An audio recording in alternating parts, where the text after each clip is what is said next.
Welcome to the CrossFit Alliance Unleashed podcast, where we discuss health and fitness, mindset and business with your host, Coach Lloyd. Don't forget to follow us on Instagram at Alliance Unleashed, where we post updates and teasers on our upcoming guests and podcasts.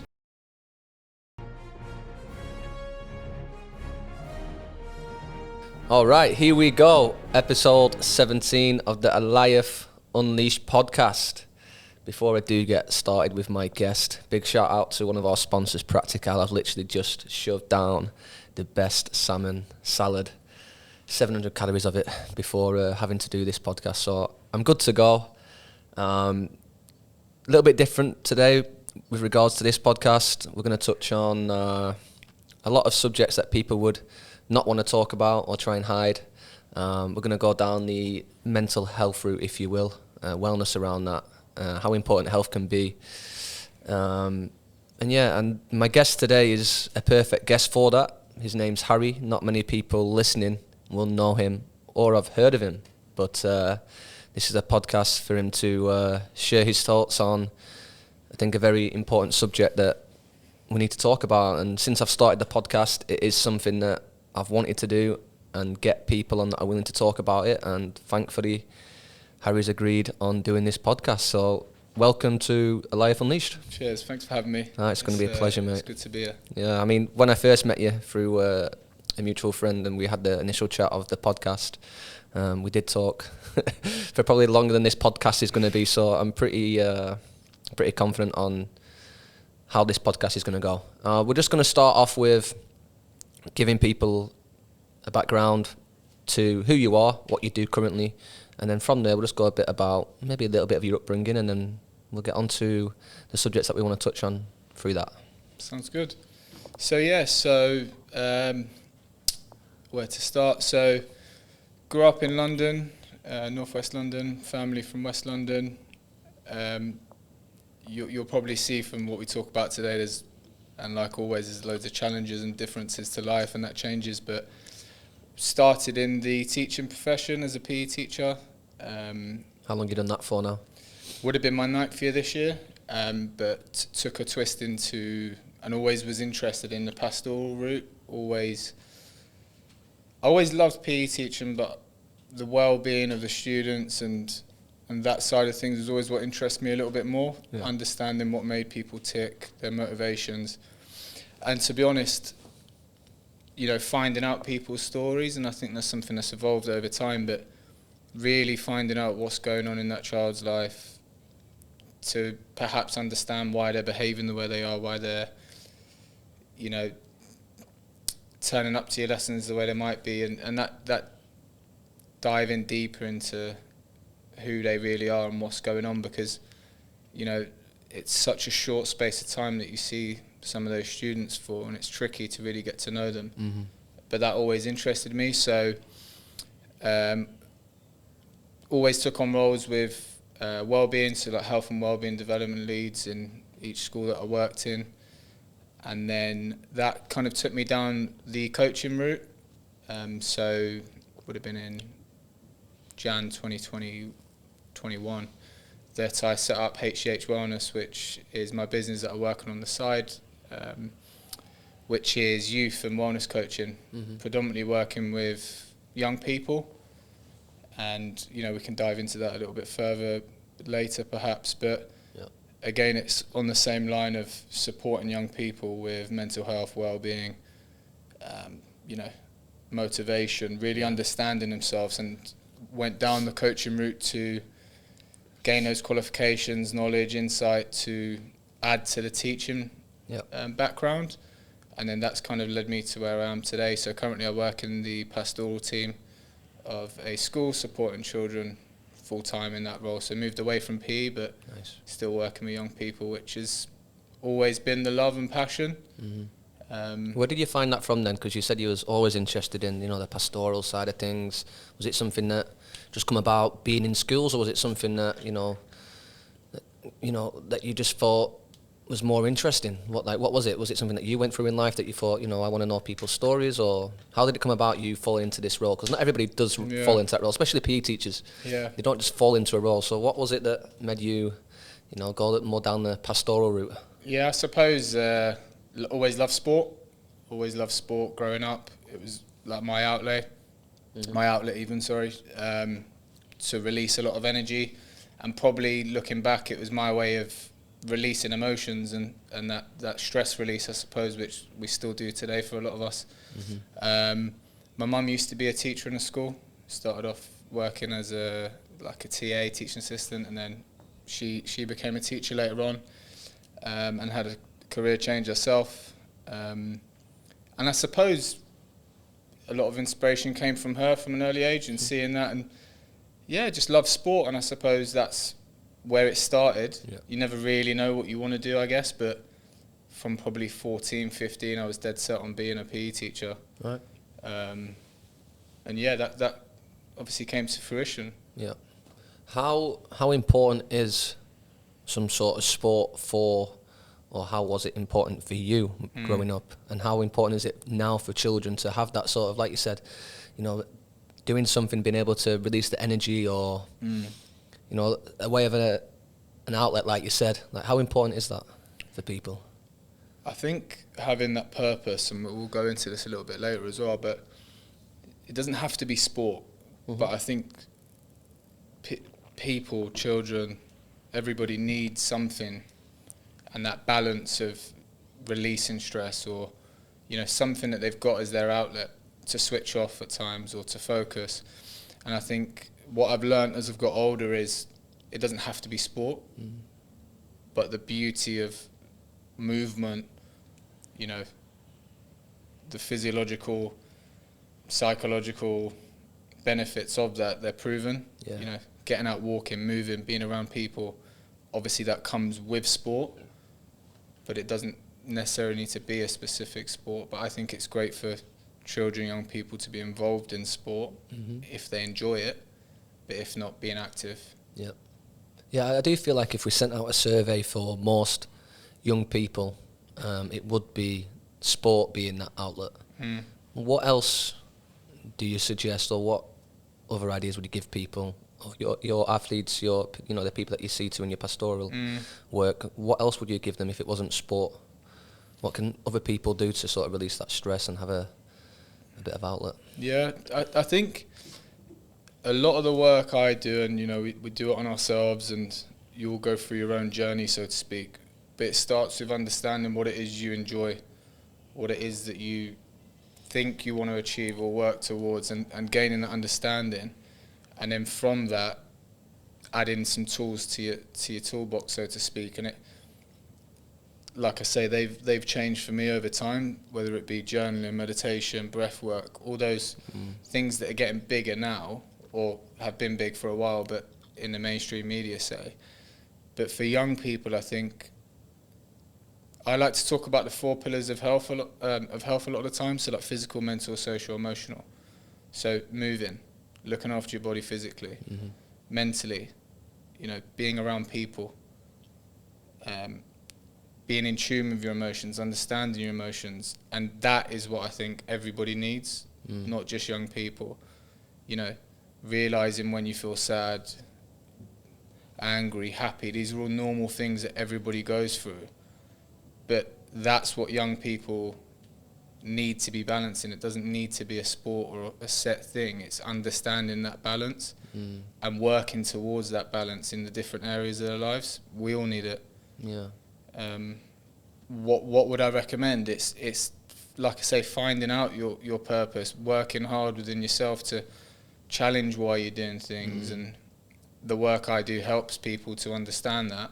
Yeah. But then also, music, performing arts, sport, being around friends, just socialising.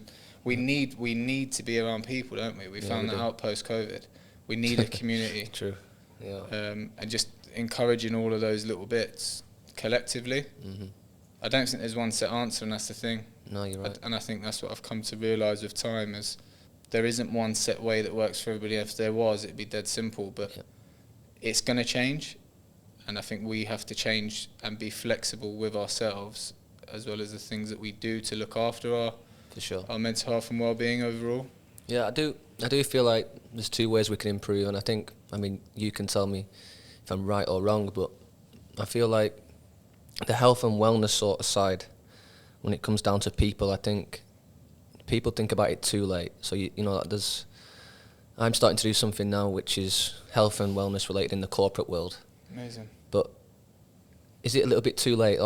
Why aren't we tackling mental health or health and wellness like you're doing? People that are in schools and that are teenagers and are at an age to understand what's going on. Why are you leaving it till people are like, late 20s, mid 30s to be dealing with health and wellness in corporate world? Why aren't we like your role? Why isn't there somebody like you in a school that is doing a lot for these kids? And I don't think schools in society, whether it's in Dubai, whether it's in England, are doing enough to help children. I mean, you can tell me if I'm wrong, but I just don't feel like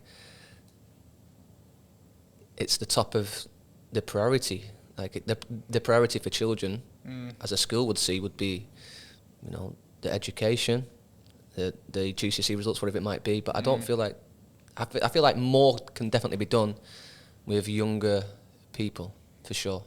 Yeah, look, and there's no right or wrong, is there? I'm not here to say right or wrong, but it's opinion based. But the perspective of that is things have improved. The work being done globally, for sure, has improved to make mental health and overall well-being a priority in the workplace, in schools, in the community. I think there's still a lot more work to be done with understanding and systematically to make it, embedded and implemented without it being a plaster approach, which can often be the case. But, there are roles in schools. There are mental health leads now, I believe, in the UK that are enforced, but it can't be one person. It can't be set people, in my opinion. It's the work we have to do individually. Parents need to support their children to develop these skills, and I think generationally things have improved. From probably when we were at school, and that awareness is definitely what's improved. Yeah. And I think it needs to continue to. I agree. But yeah, it's a huge topic, isn't it? It is.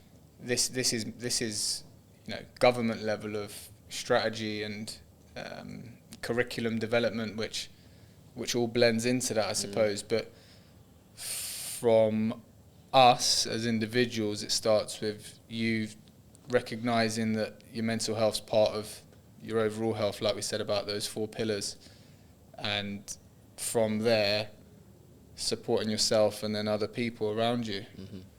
And I think people in schools and teachers are under so much pressure. That's the reality, and people in the workplace are under so much pressure, and it's very, very hard to fit all of that in. And like you said, the academic side of things, and build the young person to be that overall finished article, I suppose. And it's not, like you say, it's not 20s, 30s. It should be from when you're a young age. Yeah.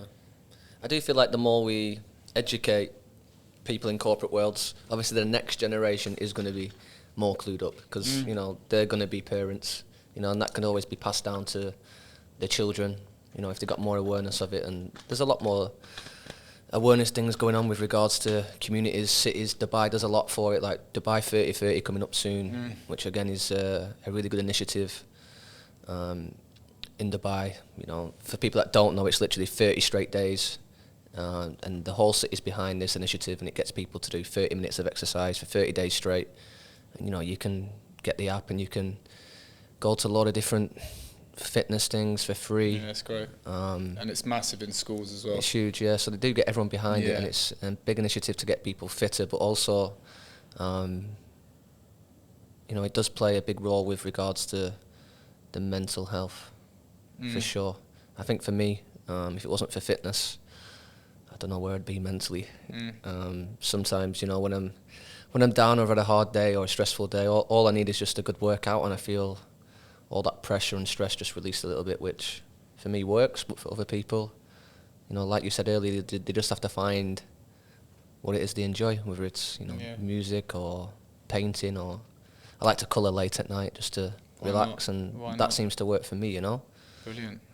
What is it you do? It changes. Yeah. And I think, you know, I used to play rugby. I don't play anymore. Injuries and whatnot, but that's the struggle I'm going through at the moment. Is that's been taken away from me, so to speak, because of injuries. I can't do what I used to do. Yeah. So that's that challenge I'm facing now.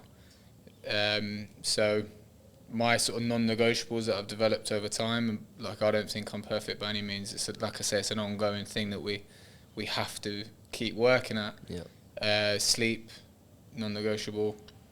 Like good sleep, you know, as consistent as I can.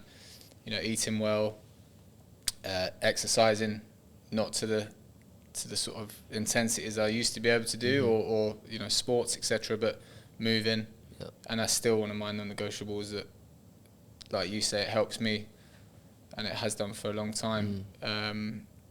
Journaling, slacked off a bit with that myself. Here we go, with being honest. Yeah. Accountability. I've always wanted to start journaling. Actually, one of our previous guests, Jo Farah, she's a health coach, and she did tell me that she'd send me some stuff over and get me to journal. But Jo, I've not heard anything from you yet, so I'm still waiting to start journaling. But it is something that I need to, promise myself to get into, because I do feel like it's going to help. But that's the thing, though. It took me a while to get. So I started that 2-3 years ago, and there's like we say, there's no one set thing, and it might be that you pick up your pen one day, journal that day, but it doesn't have to be a regime. You can talk about habits, implementing things which are good to do like that. Yeah. But it's still about maintaining balance for me, because I've been guilty of getting caught up into being, regimental in the past, being like, right, I've got to go to bed. It's 7:30, I need my 9 hours or whatever it is. Yeah. But it's picking and choosing when you dip into that toolbox, and especially for young people, just adding that to their toolbox, so they go, okay, I'm gonna plan my week out. Yeah. And that's something that I try and encourage people to do, especially young people, so you get an oversight. And it sounds so simple, doesn't it? But how often do you actually look at your diary and go, right, I've got this. Okay, I'm going to get up and go to the gym there. I'm going to study there. I'm going to work there, and really balance everything out, so that I like to call it like your wants and your needs. Yeah. So what do you have to do? What do you need? What do you need to do? What do you want to do for your own health? And then try and fit everything in, because that's ultimately what you want overall, isn't it? Yeah. And of course, people have got to go to school. You've got to go to work. Yeah. It's funny you should say that, because this past week, I've had a lot going on, like more than usual. Usually, I got like a set schedule. I know when my clients are coming in. I know what's going on, but recently everything's just been a bit manic. There's been a lot more going on, and I've just noticed myself. I've had to do a to-do list, because I've had so many things on my mind that I've just got to remember. So I found myself a couple of days ago just literally writing down a to-do list and stuff that I wouldn't usually do, or looking at my diary more, because there's so much stuff going on. I do find myself feeling more frantic. Yeah, for sure. And I feel like my life's pretty, in general, it's pretty just like, I've got a routine and I stick with it. But I feel like if I was in a different job, which was frantic and a lot of stuff going on, again, that'd have to be a non-negotiable, just to make sure that you are, caught up with your diary, and if you've got a lot of stuff going on, maybe jot it down. And yeah, it's a good point. Like a lot of people love having notebooks at the side of their bed. So when you've got those thoughts running through your mind, which you get in those stressful moments, get it out, write it down. Yeah. You could, speaking about journaling, there's so many different things out there, so many different books that help people. But one of them, one I started with, is called like the 6-minute journal. So it's set blocks of things that you're looking forward to today, starting with that gratitude and positive mindset in the morning. What you're looking forward to, 3 things that you have achieved that day. So like getting you to reflect on your day, which a lot of people, we're all guilty of just going blah, blah, blah, and getting through everything without stopping and going, oh, I really enjoyed that, or I love spending time with that person, or I didn't really like that, and then changing it. And there's no set way. Another one is like starting the clock for a minute, and your pen can't lift the pad, and you just write whatever's in your head. But again, there's no right or wrong. It's tricky. I struggled with that. I quite like the the blocks in the beginning, but now if I do journal, it's just whatever's in there. Yeah. You know, thoughts, feelings, emotions, what I'm grateful for, you know, things I want to get out. Yeah. I think everyone's different, right? You got to find what works Yeah, for you. 100%. Like we said earlier about, you know, whether it's sport or Yeah. painting or whatever it might be. Or late night colouring. Or late night colouring, mate. It's the Need thing. to give that a go. There's something that we tried differently today. We had a staff meeting, didn't we, Munem? And it's the first time they've introduced it, but basically we sat down and just, it was like a little, you know, icebreaker. Yeah. And it was basically like, right, how you feeling? Red, amber or green. It was very simple. Yeah. It's the first time we've done it as a staff group, and it just gets people telling us how they're feeling, whether it's stressed, like red, right, or okay being orange, or great being green. And then, you know, it just gets you to open up a little bit to your staff or to the people that you work with, and they sort of know what's going on now. It's just been a minute each, and everyone knows what's going on. And that's important, isn't it? Being vulnerable with other people, having that balance of, you know, how much you want to be vulnerable, but also just allow. But you know, you were sat there going, you weren't even thinking about how you're feeling, let alone until how they the person, said that, until they told person next to you. There's something called like zones of regulation with kids, and that's another one they use for like colours, or you know, especially with young children, associating like little emojis with how they're feeling. And it's this sort of language that we talk about that we need to embed from a younger age, like it being okay for things to be frantic. Life's going to throw challenges at us. It's always going to. And I feel like at the moment I can be guilty of it as well, of forgetting that. You know, there's always going to be something else thrown your way, whether it's big or small to you or I. It's just going to keep on happening, isn't it? Yeah, it is. And those tools help us young people better deal with those things when they do come up. Yeah, and that sort of builds character, right? Like going through these sort of adversity moments or challenges. I feel like we need to touch on you a little bit more, like growing up. Was there anything that stands out? You know, I mean, you can tell us as much as you want, but there must have been a moment in your life where it was kind of the light switched, or something changed, and you went more towards the pastoral side because of maybe an event, or. Yeah, I think, look, everyone's got their own, and that's what I say about I love now. Everyone's got a story to tell, and you can learn from everybody if you're willing to learn and be more open-minded. And I think that's something I've got better for as I've got a bit older, and these, you know, events have happened, that your perspective's changed, or does change, and being more open-minded, you can learn from everybody. I agree. You know, literally anybody. Yeah. And it's having that perspective in your own mind to be able to have that approach. I suppose growing up, for me, both my parents came from working class backgrounds, where, you know, that sort of like crack on with it, you know, just get on with it, you're going to be all right, wash stress, you know, and there's no judgment with that, but that's just how it was. Times are different. You know, you went to work, you came home, and that was it. No need to speak about things, it was just crack on.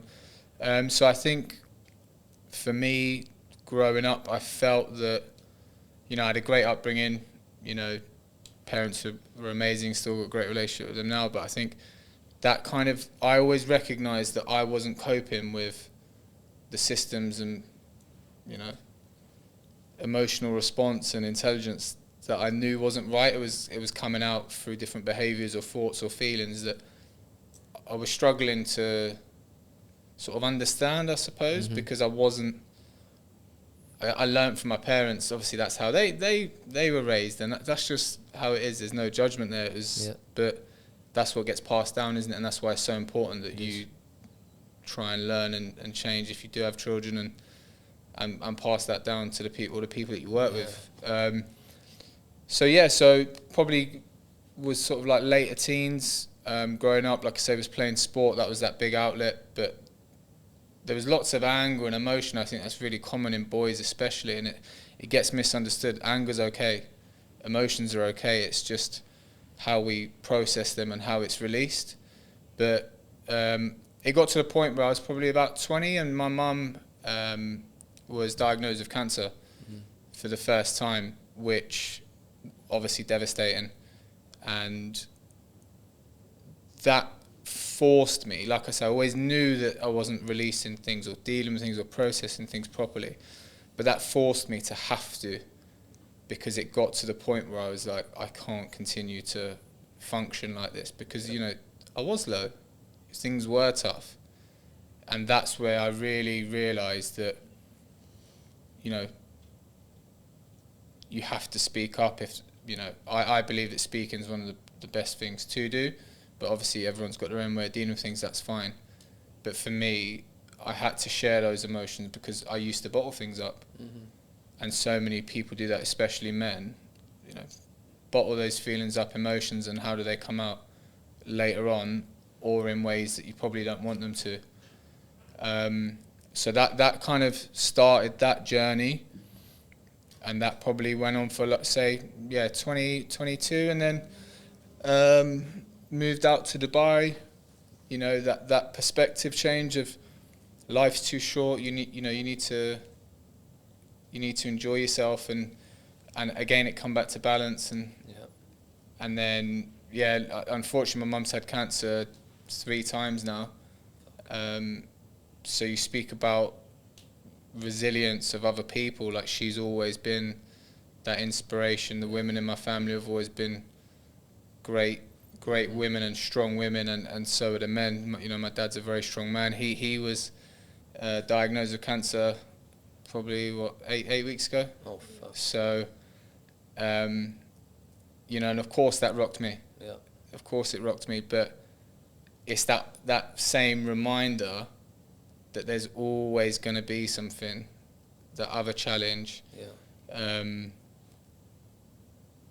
And yes, you know, it's hard, but I think because of those experiences, I've got better with processing stuff. Yeah. Better, you know, from the courses I've done, from the work I've done, from all of that journey, to be able to process things and understand things, and that isn't to say that I don't have my moments where I'm stuck in a rut and I can't get out of it, but I get out of it quicker now. Mm-hmm. Because of those experiences. Yeah. And that isn't to say that happens with everybody, but I think everyone's going to have a story, everyone's going to have a challenge. You know, my side of it, I think, and it would probably be added to from sport, and, you know, the resilience from, you know, competition and all of that stuff that adds to that. But I don't think it's one thing. I think it's a collective build-up of experiences and moments that, if you use them in the right way, can really make you. Yeah. But they can also break you at times as well. Yeah. So, I mean, for people that are listening, whether it's, you know, younger or older listeners and viewers who, you know, who are going through something or find themselves in a similar situation as you've done with your parents, and they're not quite finding it as easy as you, having to, you know, open up or process these emotions and feelings, and there's people out there that's just going to bottle it up like you used to. What advice would you give them if they're listening now? Like, if they're just stuck and they find themselves paralysed and literally just bottling everything up. Yeah. What would you tell them? I think it's, you know, let's all stop being so hard on ourselves. We've got to be compassionate for ourselves first before we can support other people. I think it just starts with it being okay to be vulnerable. Mm-hmm. You know, I wouldn't have been able to sit here and do this 4, 5, 6 years ago, and like, not to the same extent. And I'm not perfect, but like, get help, whatever form that is. It might be speaking to your friend. It might be speaking to your partner. You know, for adults, you know, there's tons of professional help out there. Yeah.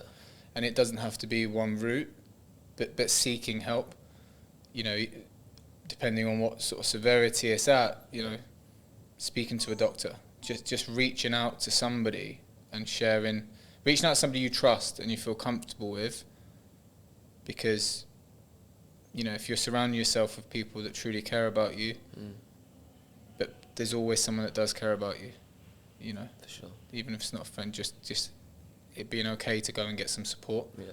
And, you know, that could even be yourself. Yeah, I agree.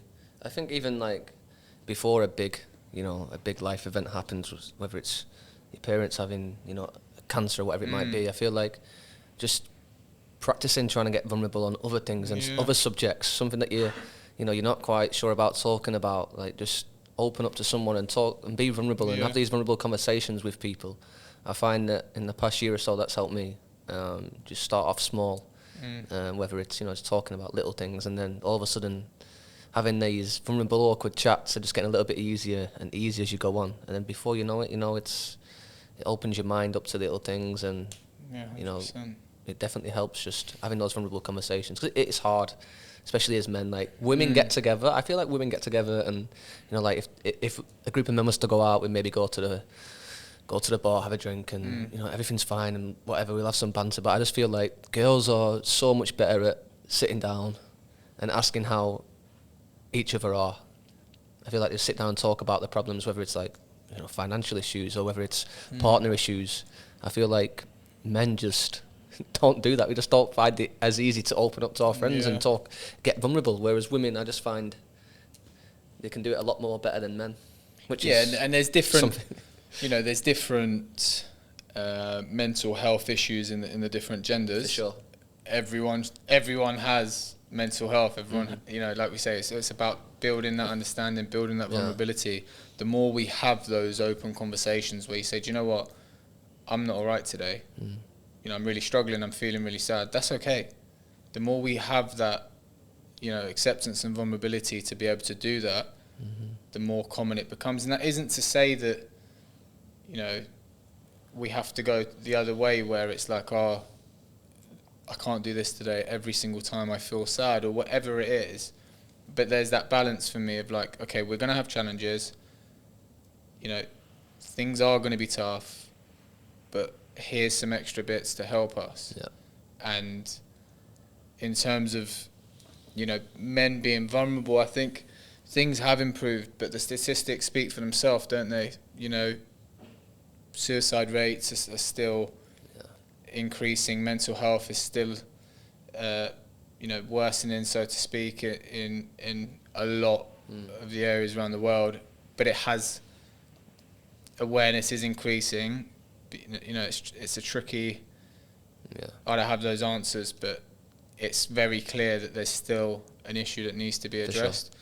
But in terms of men, I think society and generationally, and there is that thing that women are better, or can be seen to be better at speaking to their friends, and they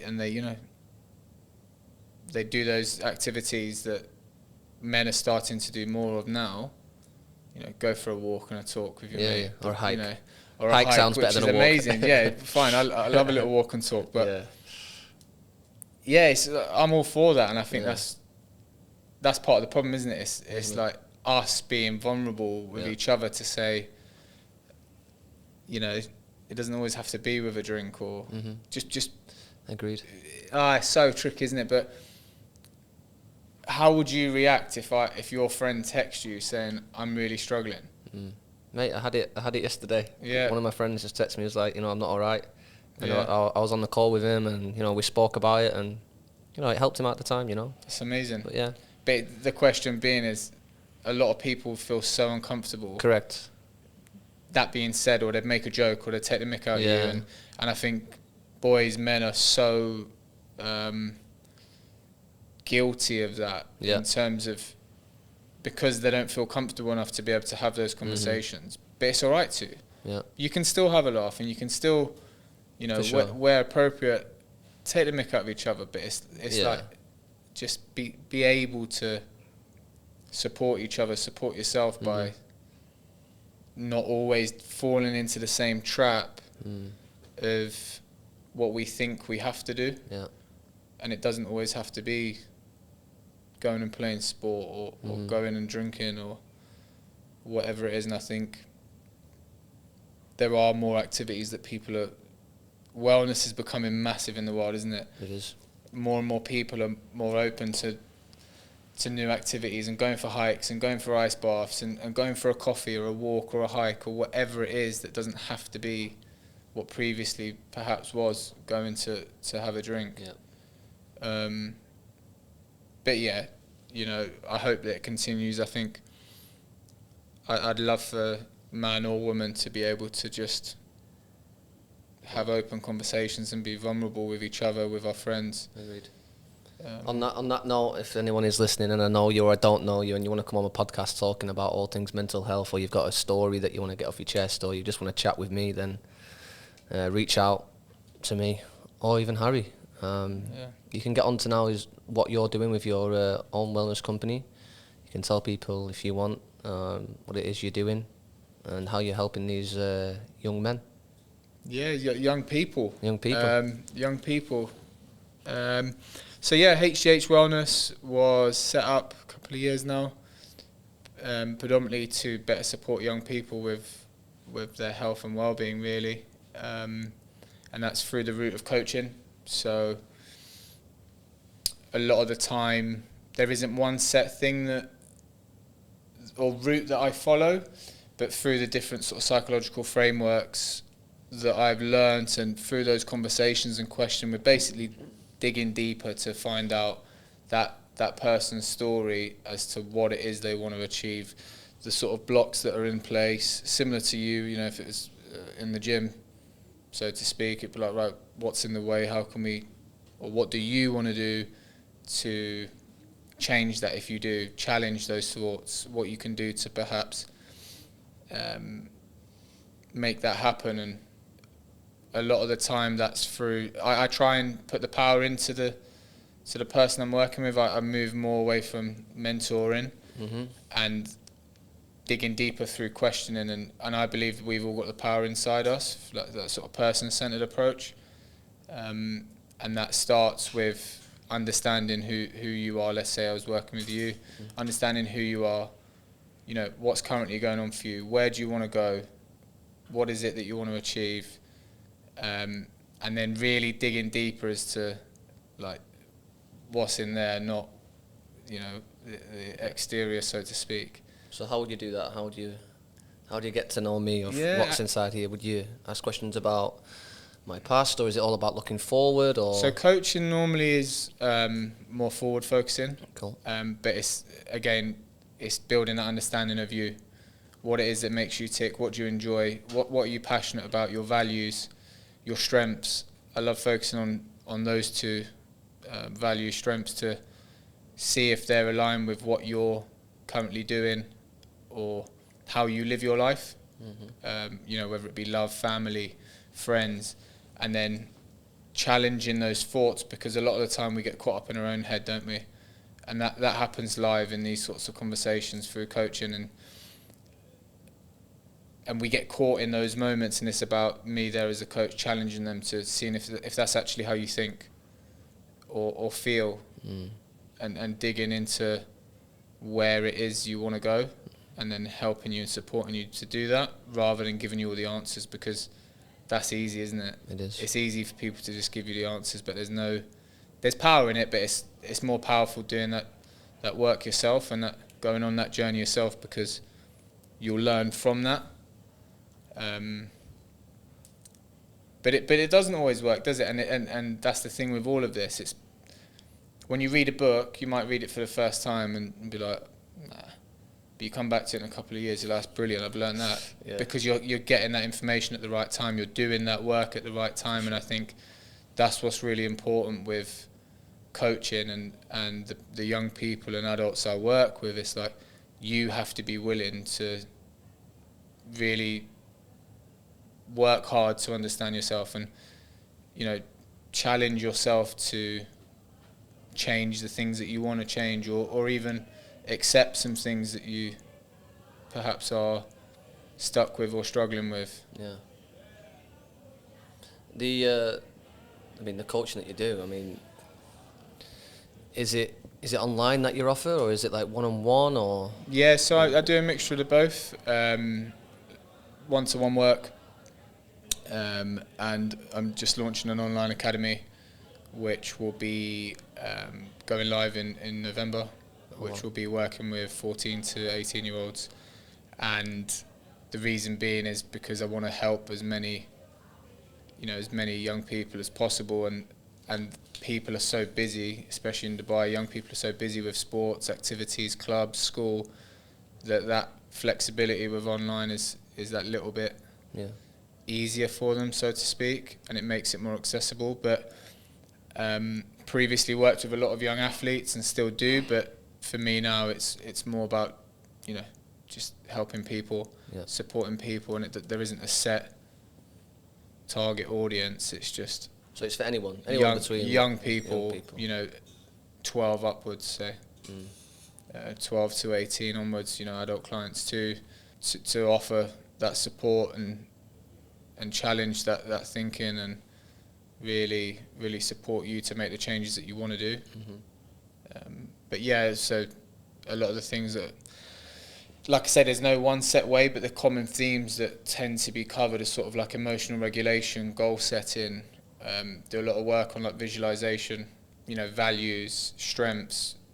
There's a lot of work with positive psychology that, we tend to focus a lot on our weaknesses, and there's a lot of research that suggests that actually we should be focusing on our strengths, and really playing into those. And I think that's really important for young people when we're building that self-esteem and, self-confidence, to really, really appreciate and be grateful for and be reminded of the things that you are good at, because we don't always get that praise, or it's forgotten about, or someone says something, or and living your life with those strengths that you enjoy, that are good at, and really bringing that all together. It's funny because I remember when a long time ago, when somebody literally gave me a pen and paper and was like, write down your pros and cons, like write down your weaknesses and strengths.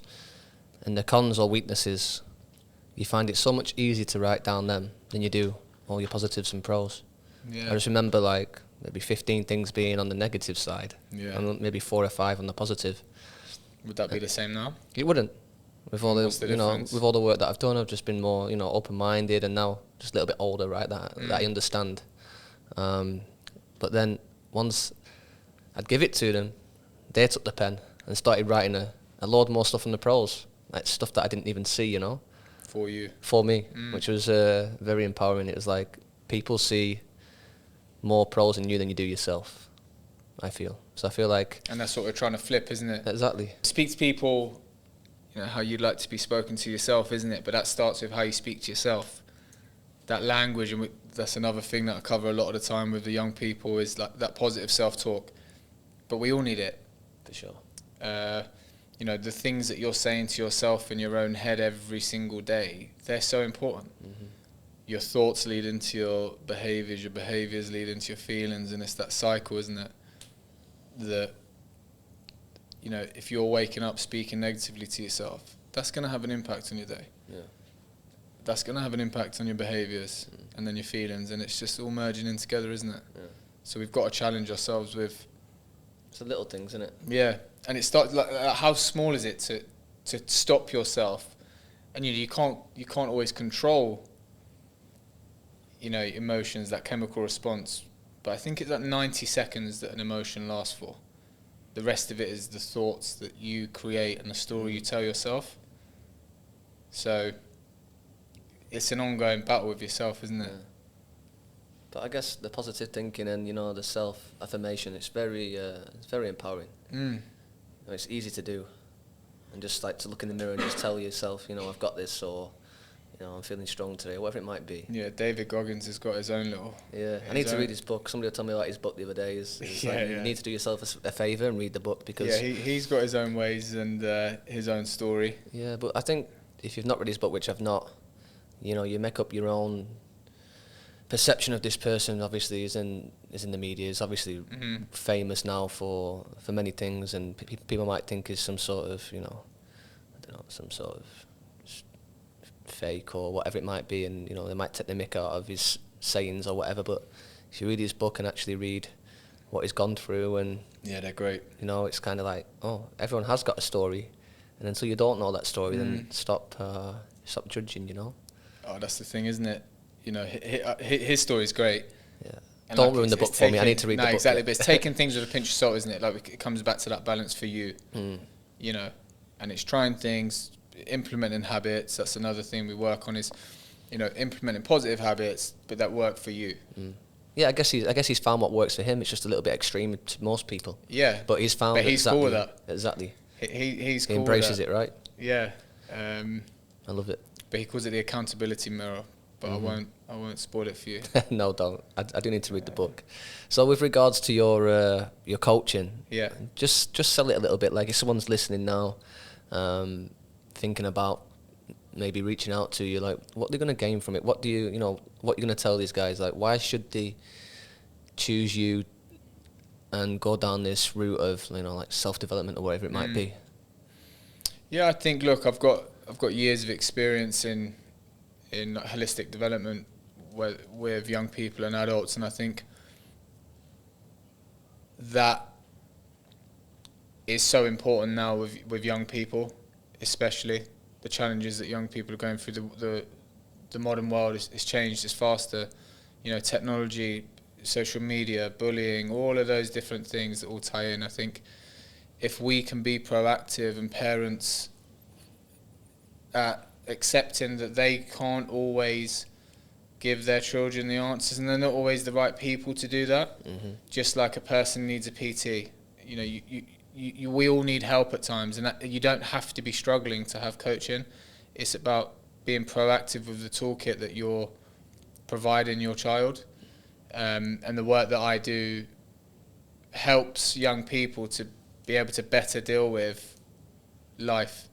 You know, whether it be in school, with stress, externally, friendships, building that self-esteem, confidence, and they're so important. And like we spoke about earlier, building those tools up and that mentality and that knowledge as a young person would have helped me so much as an adult, and that's why I'm doing it.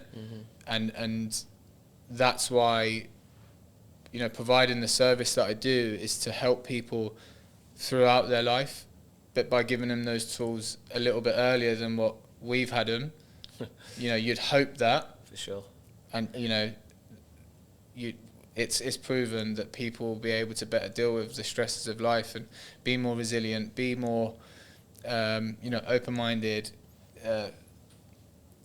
able to process emotions and deal with not deal with everything, but better deal with. Yeah, I feel like that's the hardest bit, you know, having to process and understand what you're Yeah. feeling, what you're going through. I think that's, you know, it's like a work in progress. You know, you're never going to be good at it, but like you said earlier, you can always get better at it.